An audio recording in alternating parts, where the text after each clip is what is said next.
DBKK Network sebenarnya adalah satu effort untuk mewujudkan satu rangkaian antara DBKK dengan stakeholders. Bila saya sebut stakeholders, it means semua individu yang berada di luar sana dan juga organisasi-organisasi, tidak kiralah sama ada agensi kerajaan, NGO, syarikat-syarikat dan sebagainya. So, jaringan kerjasama yang saya sebut tadi adalah satu untuk mengenal pasti isu-isu yang menjadi common concern, dan kedua adalah untuk sama-sama mencari jalan penyelesaian di antara DBKK dan juga stakeholders yang adalah. So, dengan adanya common konsensus terhadap isu-isu yang harus diberi perhatian dan juga cara-cara menangani dan juga cadangan-cadangan untuk menambah baik Bandar Kota Kinabalu. So, dengan adanya persepakatan ini, kami dapat menemukan jalan penyelesaian secara yang lebih berkesan lah.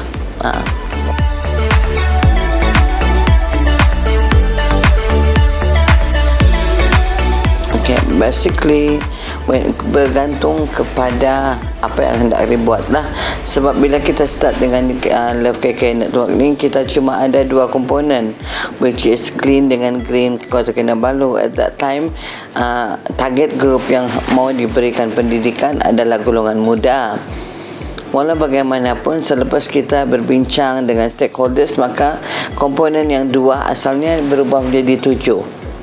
Sebagai contoh, bila kita bermula dengan KK bersih dan juga KK hijau, kemudian sekarang kita ada KK ceria, KK indah, heritage Kota Kinabalu, KK berdaya huni ataupun livable Kota Kinabalu, dan juga KK sehat atau healthy KK. So, sekarang kita ada 7. Jadi kalau dilihat daripada skop kita amat luas. Siapa target group? Basically target group adalah seluruh warga Bandar Kota Kinabalu. Okay. Yang terakhir satu, harapan Datuk terhadap inisiatif ini. Okay. Dalam kita menjana idea melalui inisiatif ini, kita telah banyak sesi-sesi percambahan fikiran, ya. Jadi saya berharap apa juga yang dirancang akan jadi kenyataan, khususnya dari segi usaha mencantikkan Bandar Kota Kinabalu, seperti projek Jalan Jati, projek Bandar Berjaya. Dan selain itu, saya juga berharap especially golongan muda untuk tampil dan saling bekerjasama dengan kami, be it untuk pembersihan, untuk penghijauan, pengindahan, basically apa juga yang diminati akan kita usahakan bersamalah.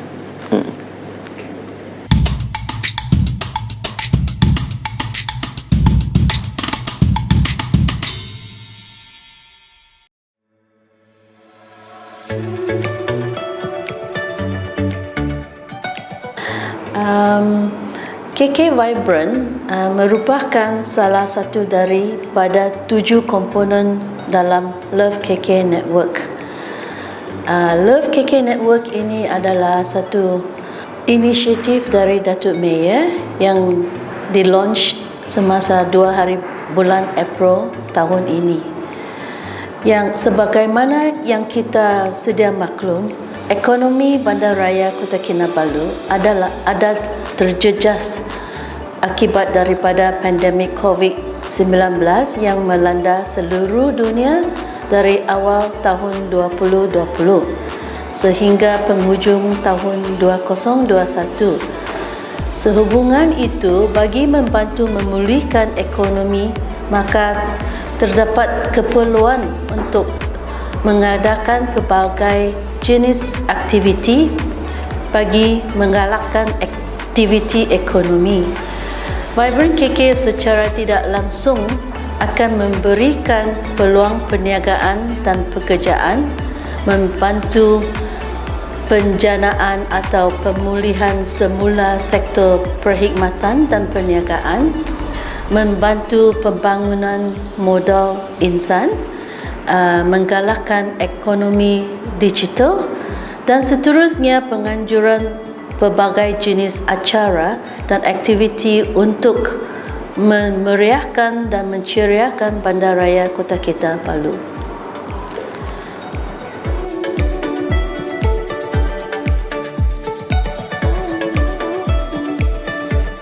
Ya, jawatan kuasa yang kita ada adalah 2 penasihat, terdiri daripada Tan Sri David Chu Sri Kyong yang selaku pengerusi Sabah Economy Advisory Council.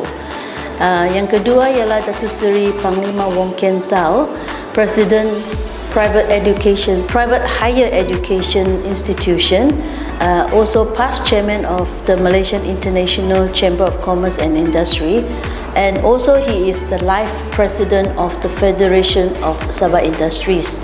And of course we have your advisor, Datuk Muhammad Hasno bin Datuk Ayub, which is also the president of the Sabah Bhumiputra Chamber of Commerce and Industry.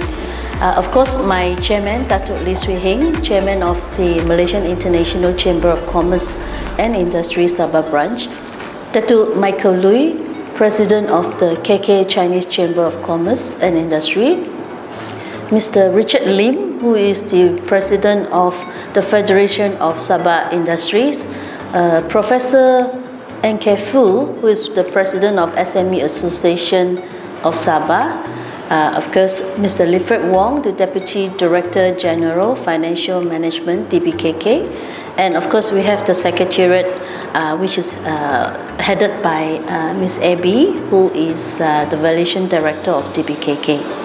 Yeah.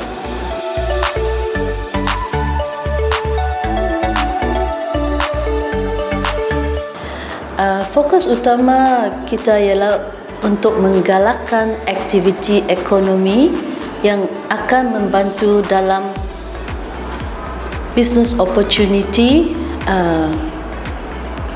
meaning facilitating the process of relevant licenses, permit, approval to potential investors, entrepreneur and businesses. That's why we are coming up with this investors guidebook, which we will launch in November, so that the business people who are interested to invest in our city will come in, and this book will be very useful and handy to investors. Yeah, and the second one is we are facilitating the reviving of the sisters city or friendship city that DBKK have already signed with 7 countries, if I can recall, in total, and then with the revival of the economy, we hope to create more jobs opportunity and entrepreneur opportunities also, and restoring business sectors through the service sector. We hope through Vibrant KK we have more activities and restoration can take place after the pandemic, more recovery, and also we hope with Vibrant KK under human capital we can facilitate and promote education, training, human resource development, skills training, and so on. Digital economy, we hope to facilitate in promoting the e-business and e-commerce, which is now an in thing where all the youth know how to go into the internet and do some business. Financial services scheme and guidance also, we will help them through it, and we'll guide through working with all the various agencies like CGC and so on. Events, we also facilitate and support events that's held in Kota Kinabalu city. The idea is that through events we will be able to attract either investors or tourism to come back to Kota Kinabalu city, and it's a chain reaction. So when you have visitors, people will visit the business, and then the farmers will benefit from supplying food and things like that. Yeah. Thank you.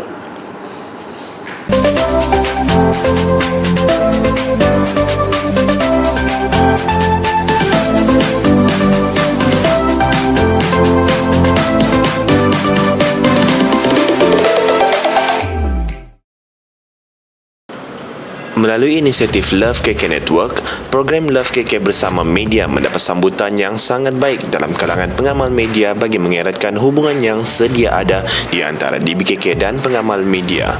Beberapa hari sebelumnya, satu perlawanan bola sepak dan juga bowling 10 pin telah diadakan pada 21 dan 23 Jun di antara pasukan DBKK dan pasukan Persatuan Wartawan Sabah.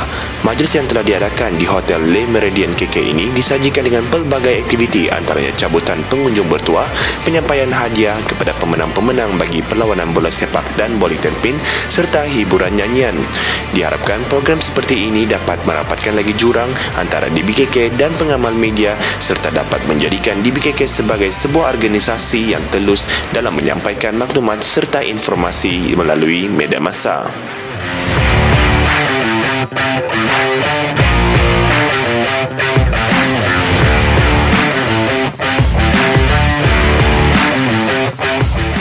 Seramai 105 pengemis jalanan yang dikenal pasti pelauh tidak memiliki sebarang kewarganegaraan telah diselamatkan dalam satu operasi khas yang dikelolakan oleh Majlis Keselamatan Negara MKN Sabah, DBKK, Jabatan Perkhidmatan Kebajikan Awam, Jabatan Imigresen serta Jabatan Kesihatan Negeri Sabah pada 30 Jun 2022. Operasi ini merupakan satu langkah berterusan dalam memastikan keharmonian serta keselamatan semua warga bandaraya Kota Kinabalu agar terus terjamin ke arah sebuah bandaraya yang sejahtera.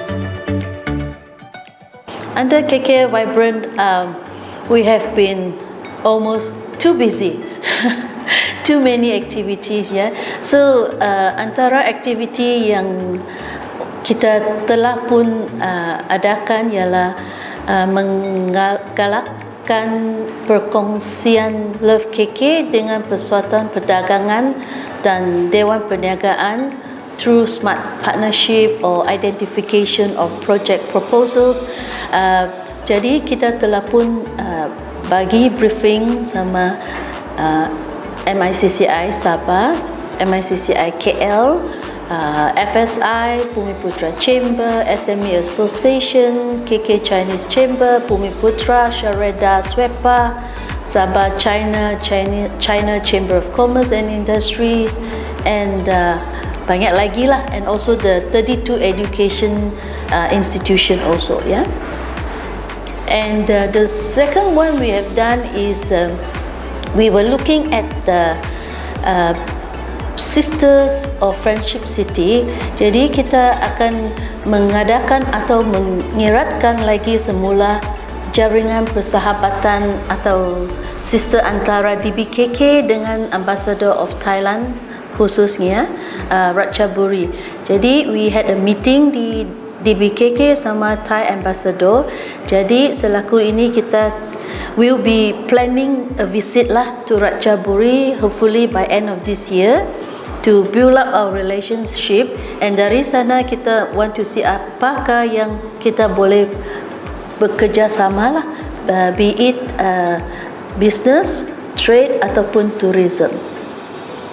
Sebab sekarang kita sudah direct flight dari Kota Kinabalu pergi Bangkok. Ratchaburi is 1 hour from Bangkok only. Yeah.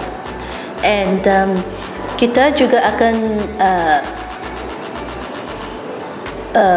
melakukan satu facilitating of e-business and e-commerce between Bank Negara and Credit Guarantee Corporation Berhad, encouraging the business people to look at e-payment among the hawkers of Bazaar Ramadan and so on. And kita juga telah ada satu partnership agreement signed between the Trade Department of Nanning Government and also the Federation of Sabah Industries. Sabah Auto World, one-stop platform untuk general public to look at the newest auto vehicles, juga diadakan di Suria Sabah the other day, and then we also have the launching of the KK Gateway Portal by Datuk Yang Berhormat Datuk Abidin Mandikil JP, Membantu Menteri kepada Ketua Menteri, merangkap Menteri yang bertanggungjawab kepada Dewan Bandaraya Kota Kinabalu. And Yoga International Day, last Sunday kita ada Yoga International Day in conjunction with World Yoga Day di Dewan Bandaraya KK. Ini inisiatif bersama Healthy KK, jadi kita juga ada Datuk Nancy Ho yang join us lah, because kita bilang kalau kita healthy baru kita akan ada healthy city, jadi orang semua healthy boleh contribute juga kepada city lah ya.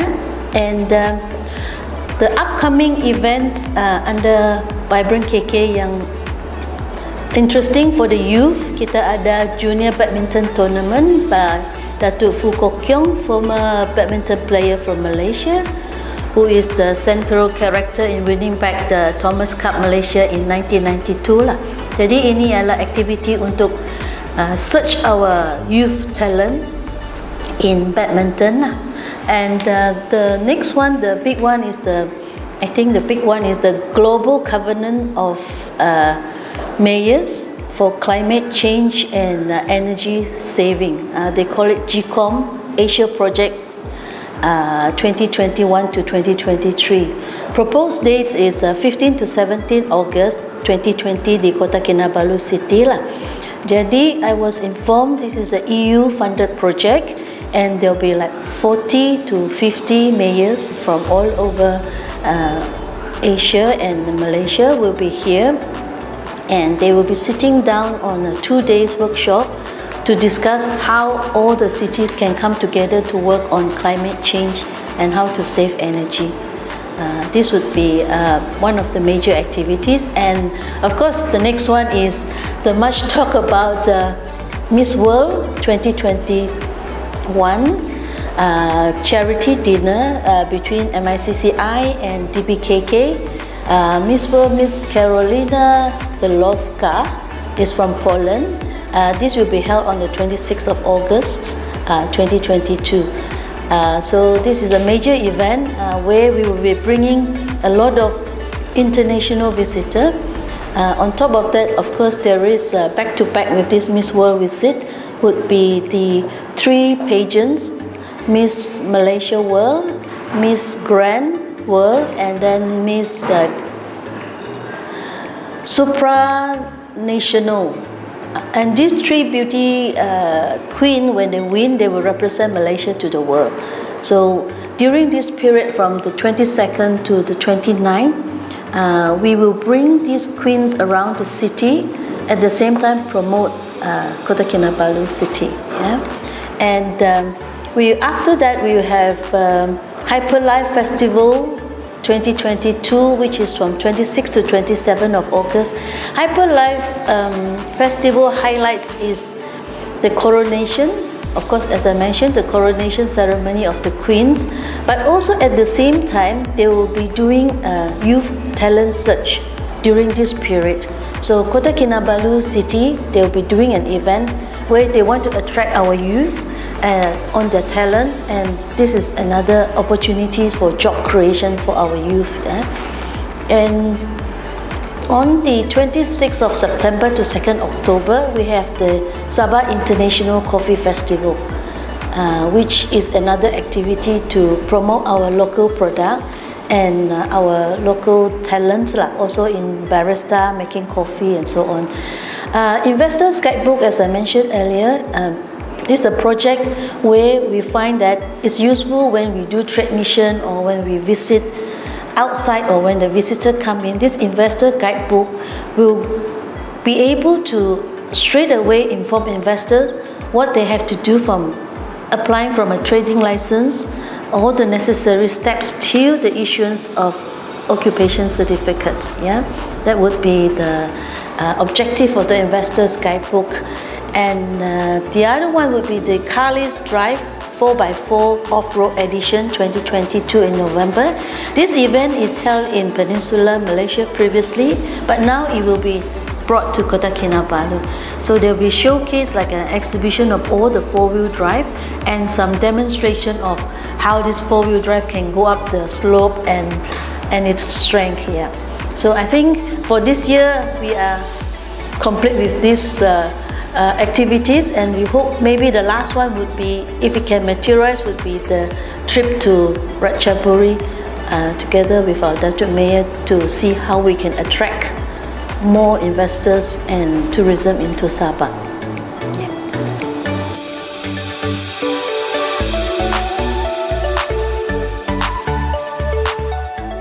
Saya ingin dan mengharapkan agar semua lapisan masyarakat terlibat sama dan berganding bahu bagi membantu menjayakan inisiatif Love KK Network ini demi kebaikan dan kepentingan bersama. Because this initiative is initiated by our mayor for and to the people of Kota Kinabalu City.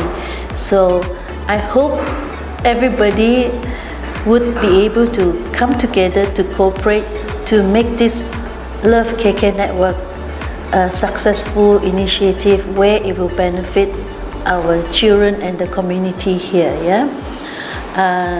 Dengan adanya penglibatan aktif masyarakat dalam inisiatif ini, ia mampu mempercepatkan pencapaian objektif inisiatif tersebut.